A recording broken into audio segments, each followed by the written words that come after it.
दोस्त लोग, आज के शुभ अवसर पे भले ही चीफ गेस्ट हम बानी, बाकी हम सब जाने नहीं कि ये मुकाम तक पहुंचे खातिर खाली और खाली एक ही व्यक्ति जिम्मेदार रहा, और वो बानी डॉक्टर रेणु जी, सुनील जी के पत्नी रेणु जी।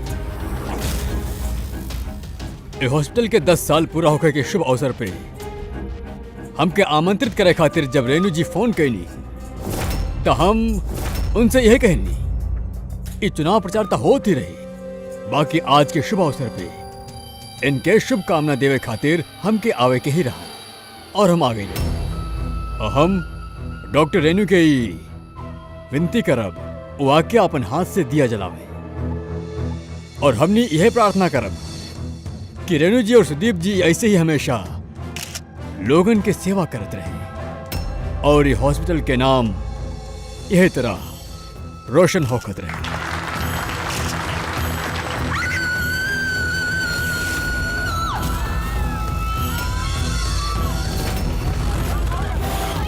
कहाँ बाड़े हो दोनों?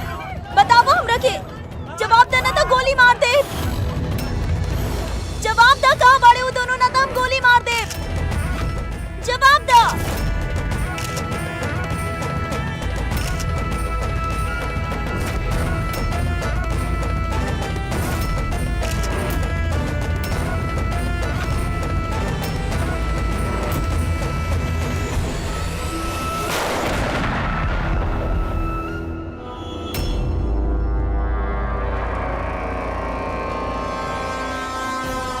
सर आप ठीक बनी सर? या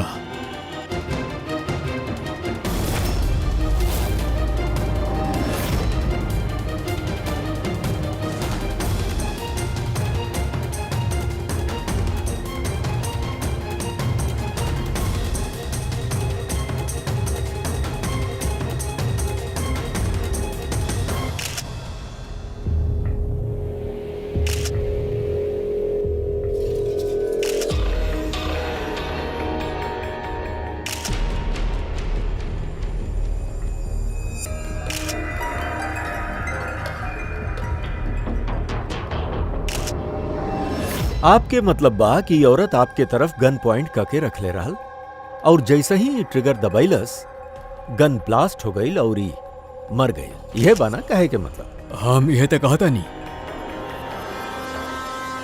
गन ब्लास्ट भइल कैसे? और सवाल ये बा कि ये आपके काहे मारल चाहत रहे? आप जाने नहीं औरत के? ना हम कहनी ना, हमके ना पता ये औरत के रहे और ये हमके काहे मारे चाहती है।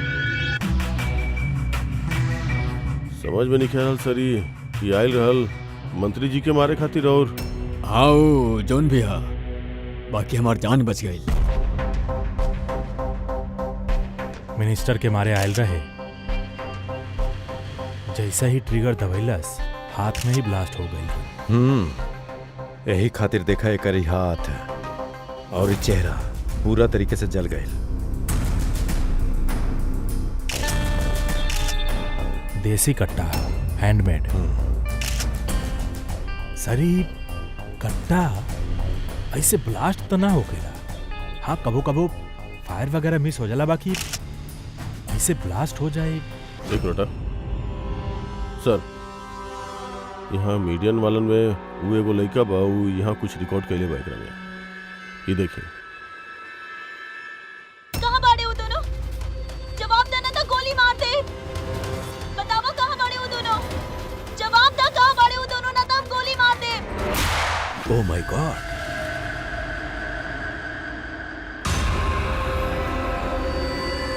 कौन दोनों के बात कर रहल बड़ी? हमके का मालूम, हम आपसे बताइए ना कि हमें के जानत भी ना रहनी। हमके पता बा ई कौन लोगन के बात करत रहे। ये औरत पिछला 2 महीना से हमने के परेशान करत रहल, आए दिन यहाँ पर आके तमाशा कर देत रहल बिना कोनो बात के। कहाँ बाड़ी तुहारू नर्स? कहाँ बाड़ी हो? जेकर माथा पर यहाँ पर मस्सा बा, बतावा हमकी कहाँ बाड़ी हो? और तुहारू डॉक्टर आनंद, पूछो ओकरा से, पूछो हम यहाँ एडमिट भइल रहनी कि ना 20 मार्च के। मैम आप दोबारा यहाँ पे कहा तमाशा करता नहीं। देखिए हमने आपसे पहले भी कह चुकल बानी कि यहाँ पर ऐसा कोनो नर्स काम ना करेले और ना ही कोनो डॉक्टर आनंद यहाँ पर काम करेले। आपकी डिलीवरी यहाँ पर ना भइल रहे। हम कितना बार समझाएं आपके। तू समझेबा हमरा के? हाँ, तू समझेबा हमके? यहाँ पर हमार पति 5 लाख रुपया जमा कैले कि हम यहाँ अस्पताल में एडमिट हो सकी, और तू लोग हमसे हमार बच्चा ही चुरा लेला और मरल बच्चा के हमरा के दिखा के बोलेला कि सॉरी। प्लीज छोड़िए आप हमरा के। Sorry का करत बोलेला? छोड़िए आप, प्लीज छोड़िए। हमके तो वही दिन शक हो गए रहे जब तोहर डॉक्टर आनंद हमरा के खाली विंग पे लेटा देले और हमरा से कहले कि हॉस्पिटल के नया विंग बा। बतावा हमार बच्चा कहाँ बा? अरे कहाँ बा हमार आप प्लीज बच्चा? हमके छोड़िए। चाहिए। सिस्टर मतलब दया, ये औरत मंत्री जी के ना डॉक्टर सुदीप और ई लोगन के मारे चाहत रहली, काहे कि एके लागत रहल कि ई लोग एकर बच्चा चुरा ले। सर हमने एके समझावे की बहुत कोशिश कैनी।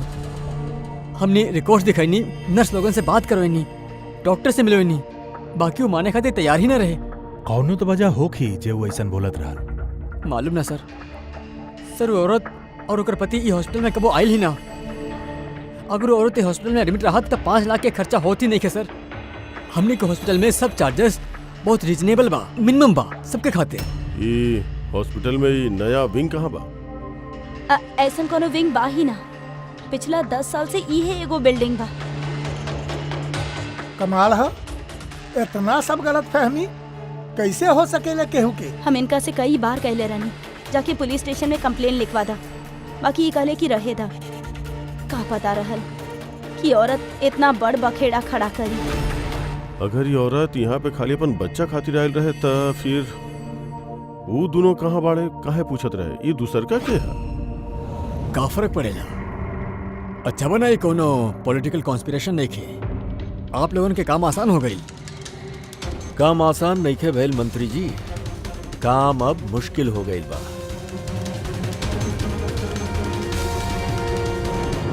का जाने ला ये औरत के बारे में? के बाई कहाँ से आयल बिया? खाली ओकर नाम पता बा, कमला। वो भी यही बतेलस काहे के रिकॉर्ड चेक करे के रहे। एकरे अलावा कुछ ना रहल। सर पर्स में कोनो आईडी वगैरह तो रहे ना, बस टिकट्स मिलल। पिंपरी वाड़ा से एसपीजे के हॉस्पिटल आए जाए के। पिंपड़ी वाड़ा इधर मलाड में है सर। तो फिर अभिजीत, ये औरत भी वहीं के बिया, पिंपरी वाड़ा मलाड।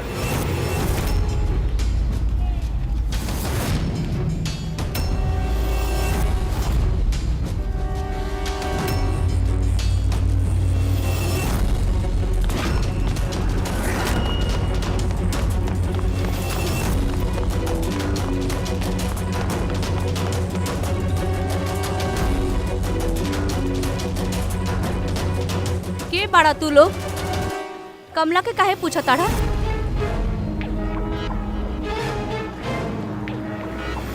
ओकर बती जैसन ओकरा के भी गायब करे के बा का? गायब का मतलब? मतलब हम बतावता नहीं तो के। छोटू जा कुछ लोगन के बुला के लेके आबा। सुना ए पकिया, राजू, सब लोग जल्दी आवा। हम जल्दी पुलिस के नीचे फोन आवा। करब और तू दोनों के है ना। पुलिस के बुलावे की जरूरत नहीं है, हम लोग सीआईडी से बने। हम लोग कमला और ओकर बच्चा के बारे में पता करे आयल बनी। ओकर बच्चा गायब बना। गायब? सर कमला के बेटा गायब ना भइल रहे। अरे वो बदनसीब के तो मरल बच्चा पैदा भइल रहे। का? कमला बतैलस ना तू लोगन के?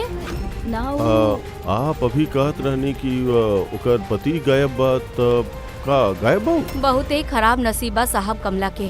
ऊ बाकी कमला कहाँ बिया? तू लोग ओकरा के जेल में तो ना डाल देला? अरे बोला ना। कमला मर चुकल भी। कहा? मैम संभालिए अपना आप के। भाई कमला के हाथ में गन नहीं खे रहा, गोली से ना मरल बिया वो। ओकर हाथ में बम रहल, बम। बॉम्ब? हाँ। का बात कर रहल बानी डॉक्टर साहब? ई गन चलेले भी अपन हाथ से? ना, हम समझावता नहीं। देखा का हा अभिजीत, ई जौन देसी कट्टा तमंचा वगैरह होखेला ना, ई सब एक जैसे न बनल होखेला। काहे कि आदमी के हाथ से बनावल जाले, है ना। ई बिना उ ग्रूव और स्प्रिंग मैकेनिज्म के ही बना दिहल जाले। बनावे वाला के खाली एके मकसद होखेला कि कोनो तरीका से गोली बैरल से बाहर निकले और सामने वाला के लग जाए, बस। बाकी कईयों बार एकर उलट हो जाला। ई तमंचा हाथ में ही फट जाला, दिवाली के पटाखा जैसा। करेक्ट। हाँ तब ये भइल बा ना एकरे साथ। देखा देखा, हम बताओ तनी। ई जे देसी कट्टा है ना, ई दरअसल बनावल ही गईल है फटे खातिर, एक तरीका के बम रहली। हम बतावत है। ई देखा, एकरा के ई बैरल के तनी गौर से देखा। देखा, ई बैरल के कोनो तरीका से आगे से लोहा के टुकड़ा से वेल्ड करके सील कर दियल गईल है। बस ई देखा, देख रहल बड़ा। हम समझावत तनी तरह के अच्छा तरीका से भइल कैसे ही। यहाँ देखा, कमला ट्रिगर दबाइलस, गोली निकलल। काहे कि बैरल आगे से ब्लॉक रहल, यही से गोली वापस पीछे रिबाउंड हो गई। गोली पीछे आई, सेल के बारूद से टकराइल और गन ब्लास्ट हो गई। एग्जैक्टली इसने भइल होके। और देखा, ई गन के ई टुकड़ा ई मिलल एकरा शरीर में से। इतना लंबा प्लानिंग एगो औरत के मारे खातिर। एगो दोसर बात भी पता चलल अभिजीत, उई कि कट्टा के ई ट्रिगर ऐसे डिजाइन कइल गल रहे कि एमे तनी सा भी प्रेशर पड़े तो गोली फायर हो जाए। ऐसे कमला अगर गोली ना भी चलैती और ये ट्रिगर के तनी सा टच भी कर देती तो वो टच के प्रेशर से ई कट्टा ब्लास्ट हो जाए, जैसन कि भइल। माय गॉड। त कमला वहां गयल रहे केहू और के मारे खातिर, और वो बेचारी के पता भी ना रहल कि अपन मौत के सामान वो अपने हाथ में लेके घूम रहल बिया। चला अब पता करे के होगी कि कट्टा कमला के मिलल कि दहलस के।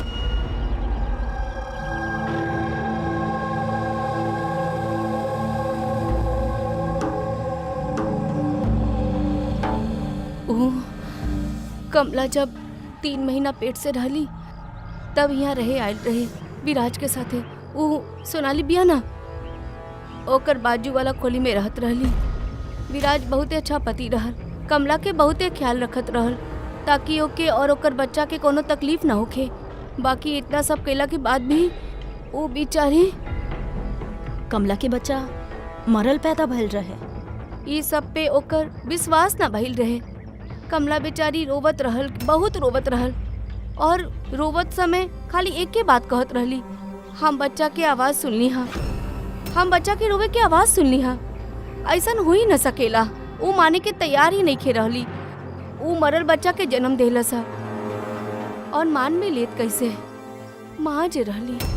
अब बात कैले रहनी कमला से नहीं खे। वो दिन के बाद दोनों कमला और विराज बस्ती में दिखले ही नहीं खे। बस पकड़ के हॉस्पिटल और हॉस्पिटल से बस्ती चक्कर ही काटत रहले। ओ सोनाली कहाँ बिया? शायद ओकरा के कुछ पता हो। वो अपन मैके गइल बिया माँ के पास। एक मिनट, ये कमला के पति विराज वो कहाँ बा अभी? अंकल हमरा के मालूम बा। अंकल अंकल बॉल दी।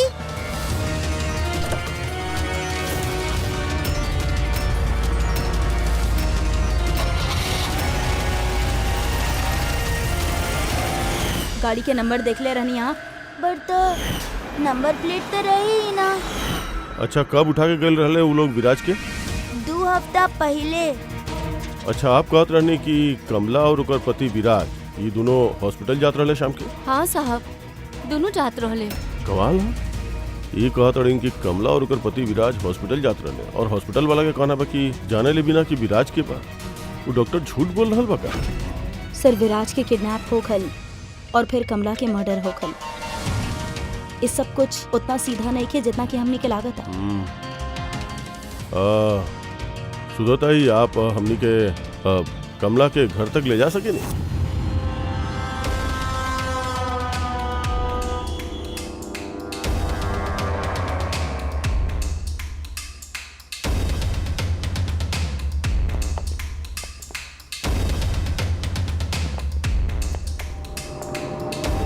का लागत रहल तोड़ा के?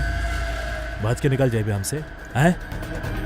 चला उठा, चला। ए, कहाँ भाग रहा है? ए, ए, रुक। रुका। कहाँ जा रहल बाड़े?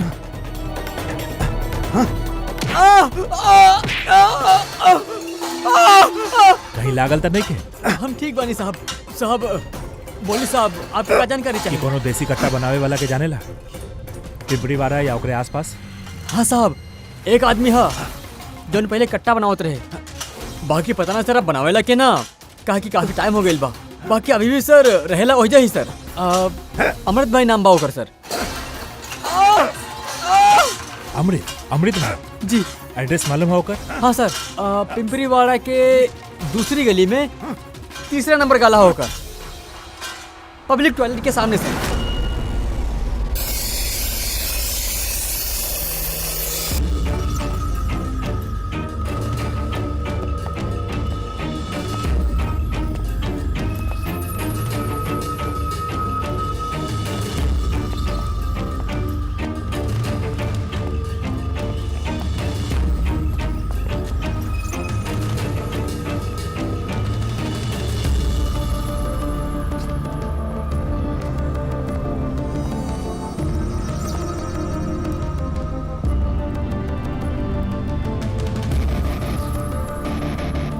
ए, हाथ ऊपर क्या हिली ना? Hands up. अमृत क्या तोरा में से? हम बानी साहब। तू अमृत बारा है? साहब हम के मरिया ना, हम कुछ ना कहनी साहब। हम काम वर्षों पहले छोड़ देनी, हम कुछ भी ना कहनी।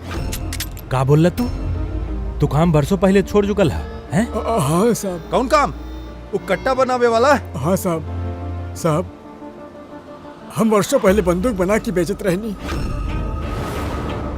बाकी एक बार दंगा में जब हमार बच्चा मारल गए तो समझ में आयल के हमार बनावल बंदूक से न जाने कितना मासूम मारल गए होके। तब से उस सब काम छोड़ देनी साहब। सच बोल रहा है? अपन बच्चन के कसम खा के कहा तानी साहब। तई ये औरत आयल रही यहाँ पे?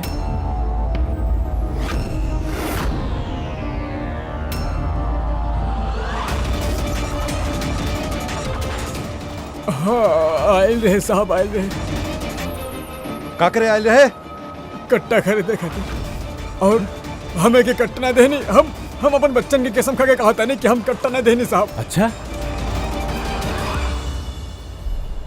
सर, ये बात तो यहाँ पे आके अटक गई।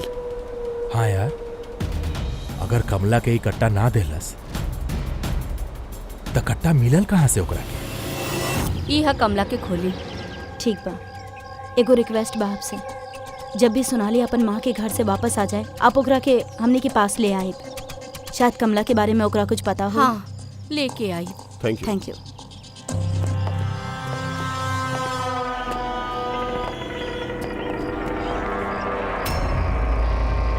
ताला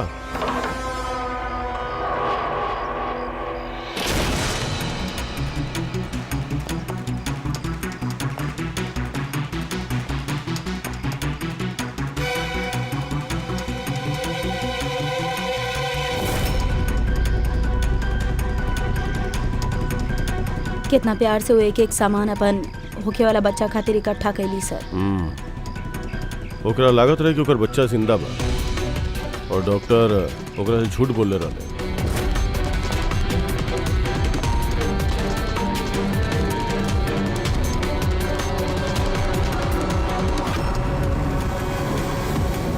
मार्च कैलेंडर मार्च महीना में रुकल बा। लगता 2 महीना से केहू आई नहीं यहाँ पे कैलेंडर पलटे खातिर। मार्च 20 तारीख। खुद भी अगर हमके ठीक से याद बता, कमला के डिलीवरी डेट मार्च 20 रहे ना? सर ये देखिए। हाँ?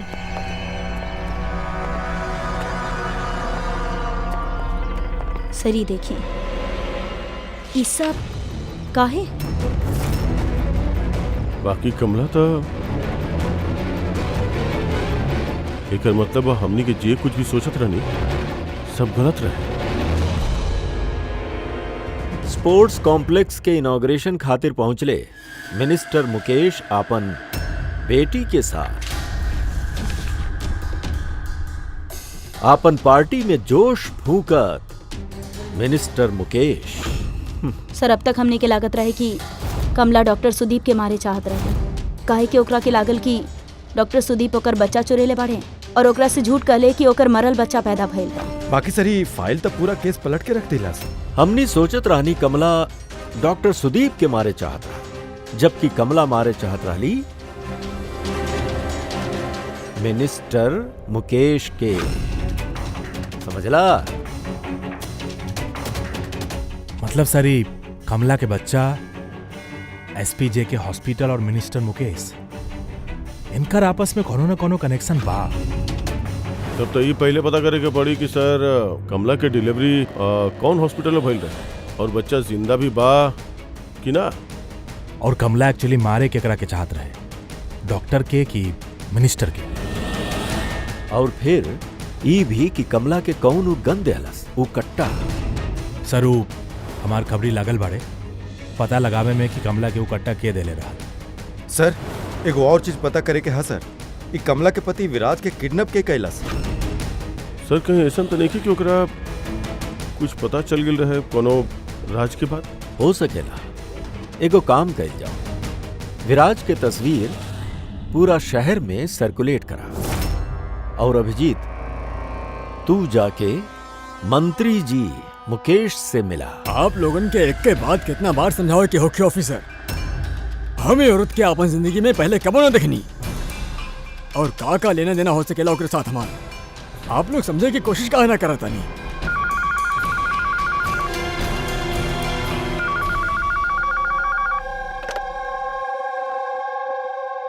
हाँ ओकर पीसीओ के अपॉइंटमेंट बाना ना कल ना आज आवतानी तैयार होके आवतानी। आई एम सॉरी हमके जाए के हुई, एगो इम्पोर्टेंट अपॉइंटमेंट है। आप लोग भी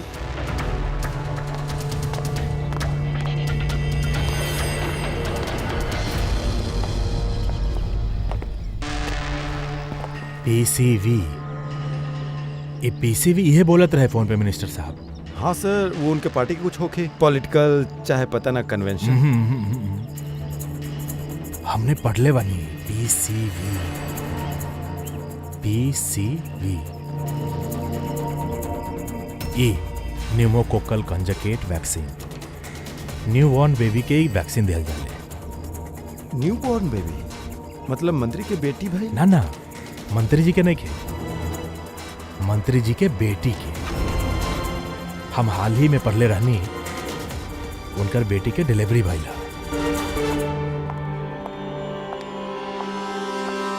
चली डैडी। चलो बेटा, आप लोग अभी तक गए नहीं खे? नहीं के सर, जाती रहनी बेबी से मिले खाते रुक गई। एकरा ही वैक्सीन दिलवावे जाता नहीं ना आप।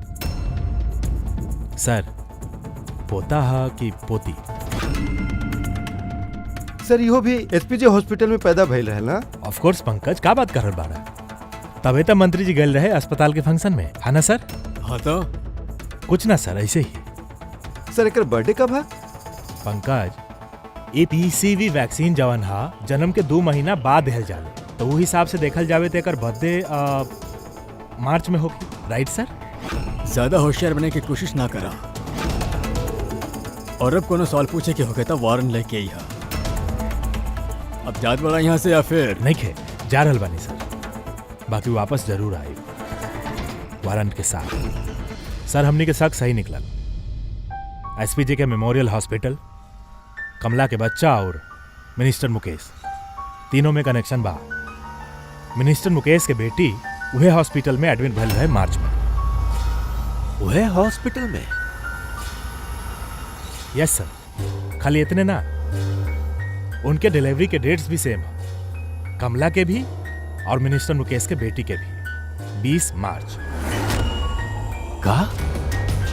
सर कहीं ऐसा तो नहीं है कि कमला के बजाय मरल बच्चा मिनिस्टर की बेटी के पैदा भइल होके और हॉस्पिटल के लोग मरल बच्चा कमला के दे देले और कमला के बच्चा मिनिस्टर के बेटी के।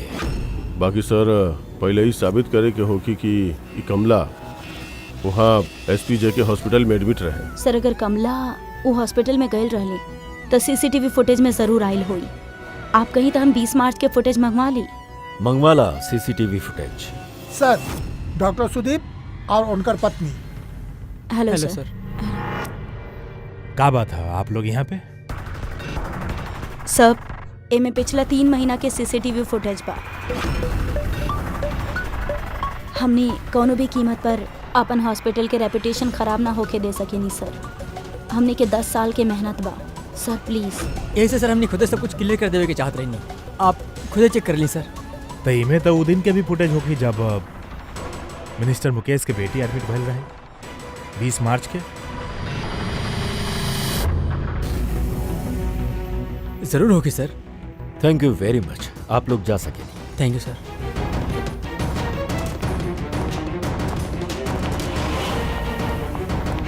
अगर ये लोग कुछ कले नहीं खन सर तब हमने कई फुटेज देवे खातिर इतना उतावला काहे रहले? हाँ सर, बार बार कहत रहले फुटेज चेक कर ली, फुटेज चेक कर ली। हाँ,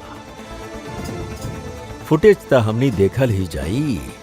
फ्रेडी, ये फुटेज के एक एक फ्रेम चेक करा, एक एक फ्रेम। जी सर। पूर्वी, न्यूज़पेपर में जितना भी आर्टिकल बाना अच्छा तरह से चेक करा। देखा कुछ न कुछ तो जरूर छिपल बाओ में, ना तो कमला ये आर्टिकल इतना संभाल के न रखती।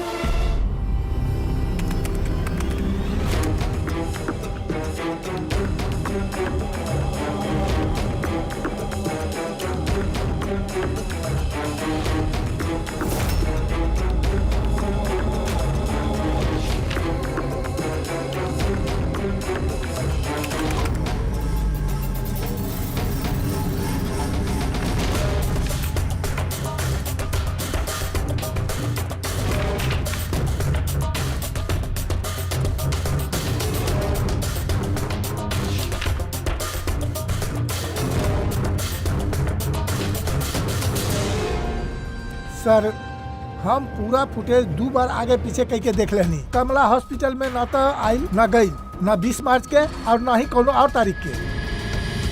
एकर मतलब डॉक्टर सुदीप और ओकर वाइफ सच बोल रहल बा। कमला हॉस्पिटल में ना आइल न गईल, ई कैसे हो सकेला? ई कैसे हो सकेला? सर 20 मार्च के हॉस्पिटल में अब प्रेग्नेंट औरत 2 गो प्रेग्नेंट औरत आई रही, एक ही और दूसर का ई मिनिस्टर के बेटी। ई कहीं फुटेज के संगे छेड़खानी त न कैलस के हो? नहीं खे सर, फुटेज एकदम ओरिजिनल है, कंटिन्यूअस। बाकी ही तब लॉबी और कॉरिडोर के फुटेज है। कहीं ऐसा त ना कि कमला के कोनो और रास्ता से हॉस्पिटल के अंदर लाई गेल होके? हो सकेला, यही से वो दोनों खोजत रहले ई फुटेज देवे खातिर।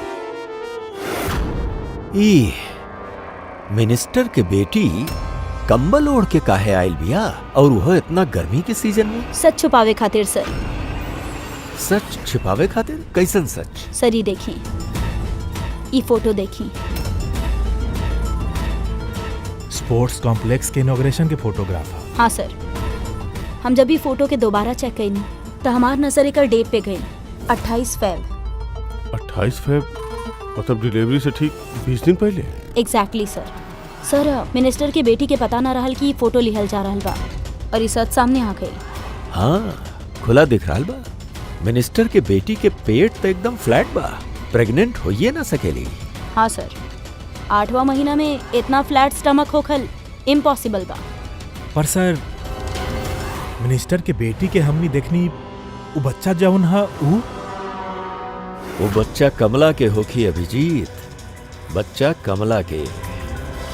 मिनिस्टर और डॉक्टर सुदीप मिल के कमला के बच्चा चुरैले बाड़े, और शायद यह खातिर कमला ऊ दोनों के मारे चाहत रही। अरे ना भाई नहीं, ऐसा कैसे? अब तक तो हमने आपके सही से शुक्रिया अदा भी ना कहनी। आप आई बैठिए, हम आवत नहीं। जी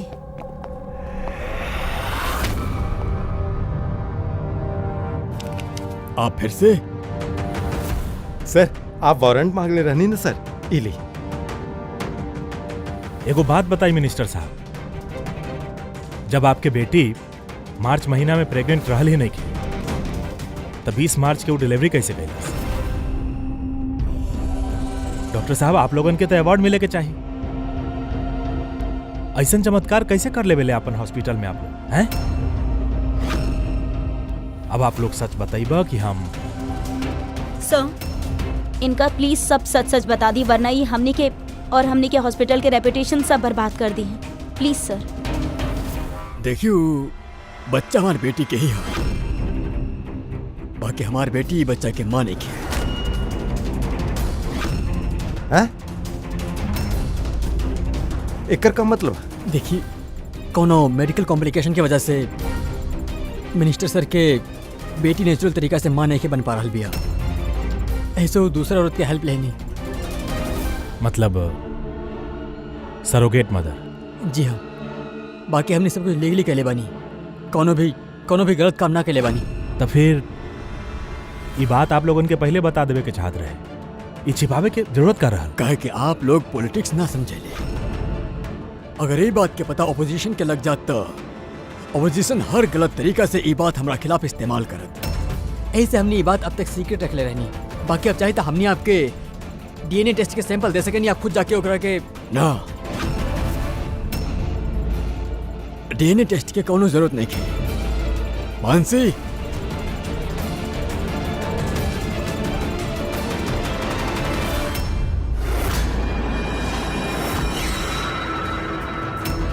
सरी यह सरोगेट मदर बानी जे मिनिस्टर साहब के बेटी के बच्चा के जन्म देनी, और हम अब तक एकर पूरा ख्याल रखेनी, एकर हर जरूरत पूरा करेनी। आप लोगों की जोन पूछे कि आप एकरा से पूछ ली। देखिए सर, कमला और ओकर बच्चा के हमने से कोनो मतलब नहीं किया।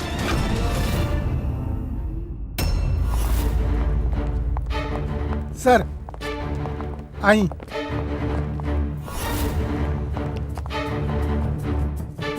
सुलवा जी आप यहाँ? आप कहले रहनी ना सोनाली जब भी आए ओके यहाँ लेके आई, ई बिया सोनाली।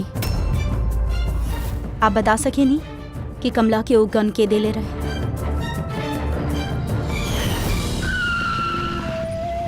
इली अमृत भाई बजले बाड़े।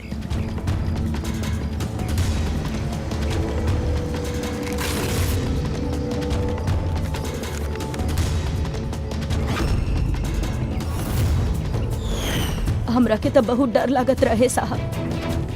हम कहनी कमला से कि गुस्सा में आके तू कुछ उल्टा सुल्टा मत करिहा, और वो भी कहली कि हम ऐसा कुछो ना करब। ई गन तो खाली उनका डरावे खातिर बा बस। हमरा के तब बहुत डर लागल साहब, फिर भी। और देखी कमला के साथ का हो गई।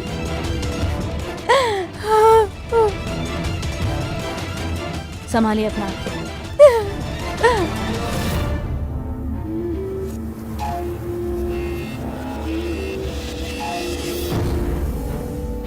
अमृत भाई तो झूठ बोलला हमरा से। साहब हम सच कहता नहीं, हम कुछ भी न कहले बानी साहब। ए एकदम चुप। केहू तहार आदमी के देख ले बा कमला के ऊ कट्टा देत समय और बोलले भी अमृत भाई देले बानी। साहब हम सच कहता नहीं, हमारा नाम लेके केहू झूठ बोले लोग आपसे। झूठ खाली तू बोल ले हा। हम बता सके नहीं आपके केहू कट्टा के बनाए ले हा। ठीक है पंकज, फॉरेंसिक जाके वो कट्टा लेके आवा।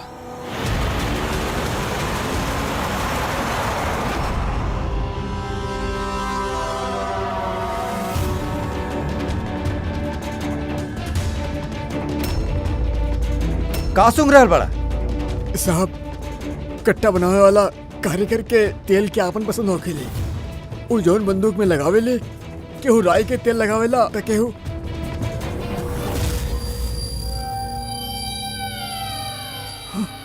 ऐसन कैसे हो सकेला? का भाई हैं?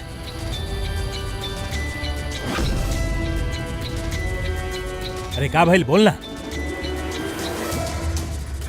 साहब ई त हमार बनावल कट्टा हैं? साहब, लेकिन हमारे यकीन करी, हम औरत के कट्टा ना देले रहनी। हम एक कट्टा के दूसरे कट्टा के साथ कपड़ा से बांध के अलमारी में रख देले रहनी। और साहब और हम अलमारी में ताला भी लगा दे ले रहे साहब। तई कट्टा ताला तोड़ के अपने आप बाहर आ गए। ये तो समझ में नहीं आ रहा बा साहब। तू ना दहला था के दहलास हैं?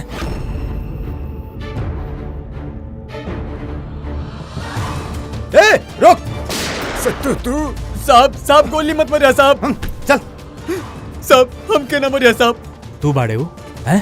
सर हमरा के माफ कर दी। हमरा के केहू पैसा दे ले रहे बंदूक नली जाम करे खातिर साहब।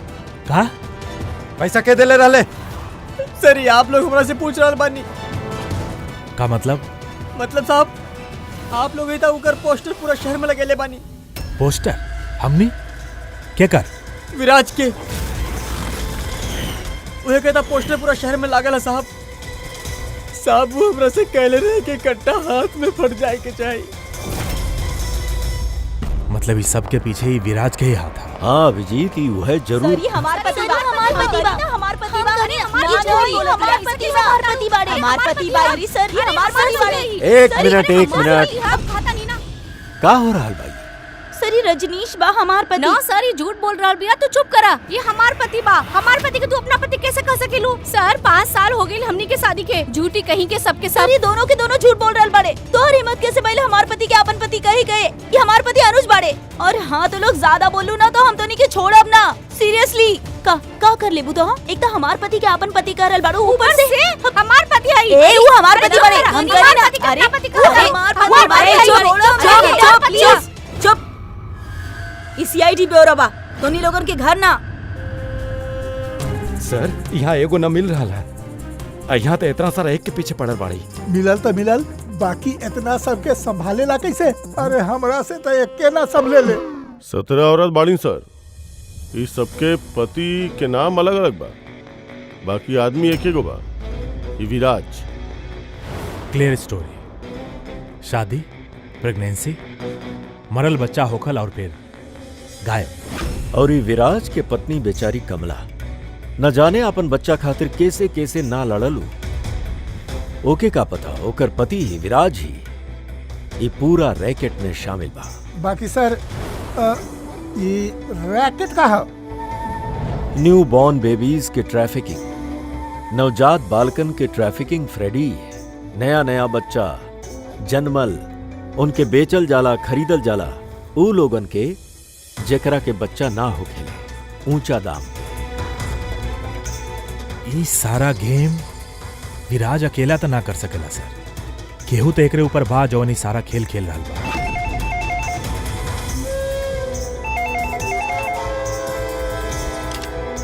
Hello CID bureau. का हो रही सब? हाँ का करल बाड़ू तू लोग? सा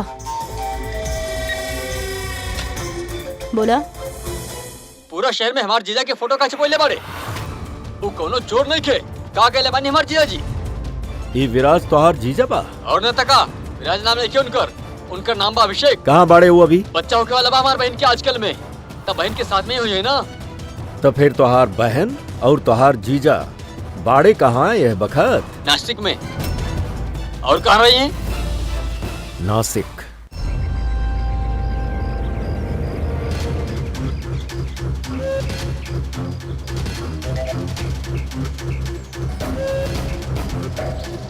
बस पहुंचे ही वाला बानी। अरे है ना भैया, अस्पताल के पीछे एगो छोट सा बिल्डिंग है, वहाँ जाए के। हॉस्पिटल के गेट तई यहाँ बा। अरे ना वहाँ पे हॉस्पिटल के एगो नया विंग खुलल है। चला भैया चला।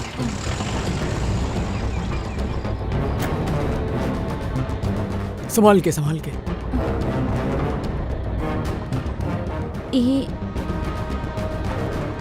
यहाँ तक केहू नहीं खे। इतना अंधेरा का है बा यहाँ? आराम से।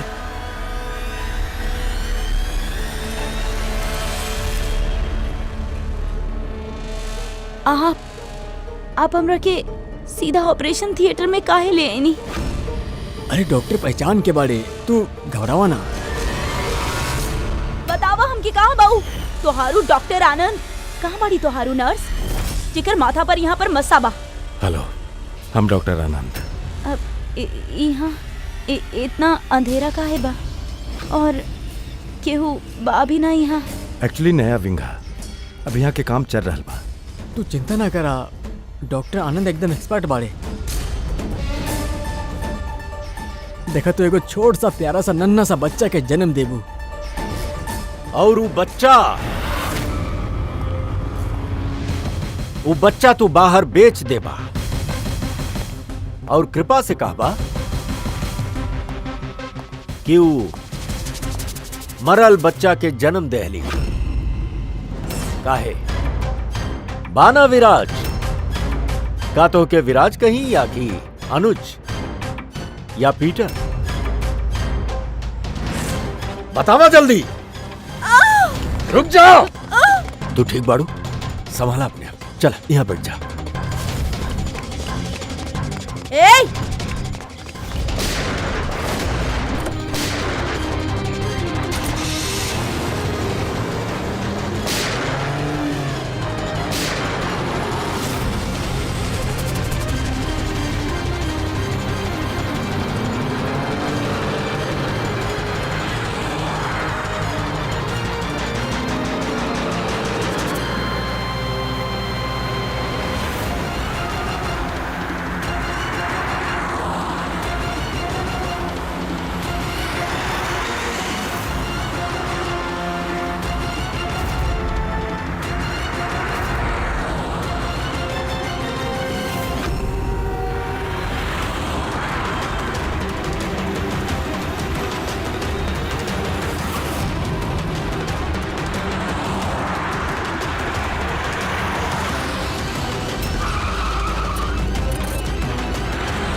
बस बहुत हो गई। हमके अभी सब ना करे के बा, ना चाहिए पैसा हमरा के।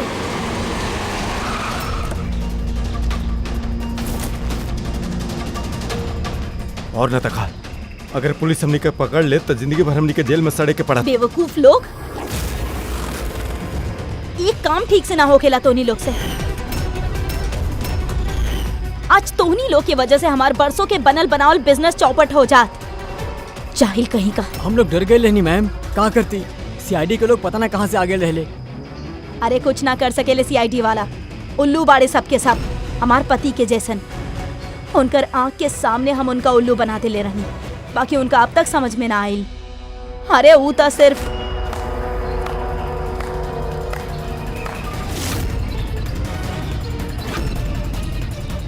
तेने तू ये सब कहलू? अरे रे, कहाँ भाग रहल बाड़ू? बस बस बस, चला चला।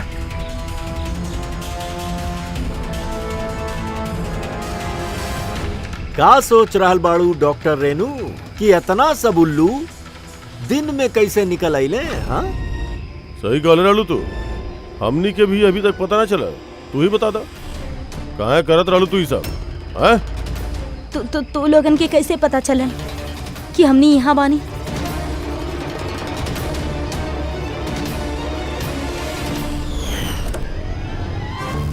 अरे पंकज, बाहर आ जा यार, हम तोरा डिक्की से निकाला भूल गए।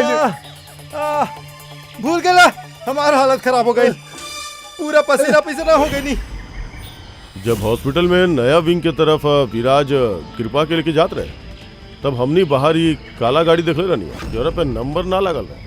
हम लोग वही वक्त समझ गए रहनी कि वह गाड़ी है जोना में विराज के किडनैप करके ले जाए गेल रहे। बस फिर हम काला गाड़ी के डिक्की पे छिप के बैठ गए नहीं, और अपन लोकेशन अपन टीम के भेजत रहनी। और फिर हमनी तू तीनों के भी वहां से भागे देली। पता रहे हमनी के कि भाग भाग के कहाँ जाइबा, वही के पास जाइबा ना जौन इस सब के पीछे बा। काहे कहलू तू ये सब? पैसा खातिर। पैसा के खातिर रेनू? काहे?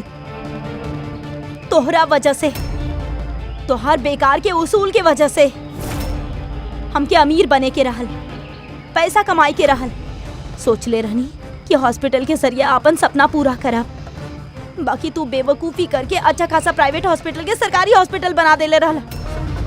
इतना सस्ता में ट्रीटमेंट करत रहला लोगन के। ई का कहलू तू रेनू? आपन जिंदगी संवारे खातिर न जाने कितना लोगन के जिंदगी के साथ खिलवाड़ कैलू तू। हाँ, तू तो एगो औरत बाड़ू ना, फिर इतना सब महतारी के गोद से उनकर बच्चा छीन के उनके दुनिया के सबसे बड़ दुख दे कैसे सकेलू तू? आखिर एगो माँ ही तोरा के मात दे देलस। तू कमला के मार तो देलू, बाकी वो मरे से पहले हमनी के तोरा तक पहुंचे के रास्ता बता देलस। आज के बाद कोनो बिजनेस ना और कोनो भी माँ अपन बच्चा खातिर रोई ना। एक एक बच्चा जेके तू ओकरा माँ के गोद से छिनले रहलू, ओके हमनी ढूंढ के निकालब, ओकर माँ तक पहुंचा दे। एक एक माँ के आंसू के हिसाब का के बैठिया जेल के सलाखन के पीछे।